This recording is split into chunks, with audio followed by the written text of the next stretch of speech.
Your first swimming trip is meant to be a landmark family day, but not like this. My twin for the day was in a jovial mood, so me and him start getting changed as all the other dads and babies start to pile in, and it felt good to walk over to the pool carrying my son. I dipped my foot in the water and made a sound so high-pitched only dogs could hear it. Fuck me, it was cold. I wasn't sure that this was all good and proper, but all the other parents and kids were already in, so holding me lad tightly, I submerged myself into the water. Slowly, like a Bond girl in reverse, but bald and with man tits. My wife's already bobbing around in a pool with me other lad, so we manoeuvred next to them. There's about 15 parents, mainly dads, and a middle-aged lady leading the class from poolside. And we all walked around in a circle, holding our babies while the instructor told us what to do. The whole scene felt vaguely cultish, but we soon got into our stride. And the first big test came when we were instructed to dunk our baby completely under the water. I wasn't sure I liked the use of the word dunk. This woman seemed to be treating our offspring like biscuits. And other than the obvious similarities, if you have one you want more and having six is just stupid, I couldn't quite make sense of it. She also made it clear that if your baby was hot off the press, or newborn as the experts call it, then you really shouldn't be dunking at this stage. But this simple instruction was too much for one hapless dad to compute, and he instantly submerged his little bundle of joy deep into the water and just held him there, much to the horror of his wife at poolside. The baby was fine, but I bet their drive home wasn't. Her reaction was frostier than the water, and me and a few of the other dads exchanged these smug glances as if to go,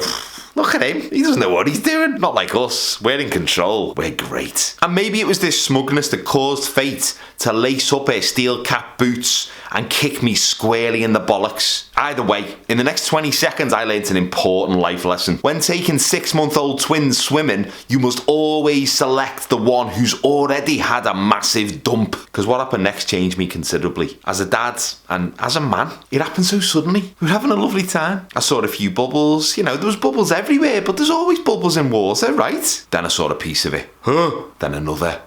They were the exact size and shape as a whisper duo. My brain told me to quickly grab them and hide them somewhere. My hand told my brain to fuck off. Where the hell could I hide a pair of floating turds? If anyone had spotted me ramming a piece of poo into me swimming trunks, they would have quite rightly considered me an international level lunatic. For about 5 seconds we just carried on moving around the pool as if nothing had happened. Then a load more came out. It looked like a squid had released its ink. The mum behind me just very kindly said, ooh, and tried to step out of the way, which is impossible in water. The dirty floaters moved inexorably towards her in slow motion. Her baby reached out to try and grab one, and that was the point I leapt into action, handing my twin to my wife and stepping inside the poo zone as quickly as I could. Sorry everyone, I shouted, quickly realising this sounded like a confession, and it also drew attention to the foul scene that was unfolding in the water that they were standing in. I reached the anal flotilla and tried to form a safe barrier around it with my arms. Turning back to face the circle, I discovered they weren't a circle anymore. They were just a disparate group of disgusted people standing at the far corner of the swimming pool, holding the babies with such fear you would think I was about to throw a plugged-in toaster into the water. He normally shits first thing in the morning. I continued on, not grasping the fact that I was now polluting their children's ears, as well as the pool with this crowbarred blame shift onto me son. I glanced at me son. This also made the traumatised group of bathers glance over at me son in unison like they had side seats at Wimbledon.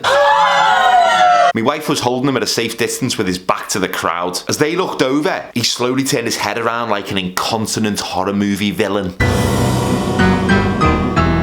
And he laughed. They were utterly appalled. And please forgive my lack of imagination at this juncture, but there's simply no analogy in the English language that will do this justice. They literally looked like someone had shat in their pool and was now laughing at them. All 4 of us got out, dejected, feeling like we'd been sent to the sin bin. The clean-up operation wasn't pretty, obviously, but we all got dressed and went back to the car. Not a single word was uttered. I put my keys in the ignition and looked at my wife. And we stared at each other for a moment. And then we laughed. And then we continued to laugh until it hurt. And then we decided we would never go back there ever again.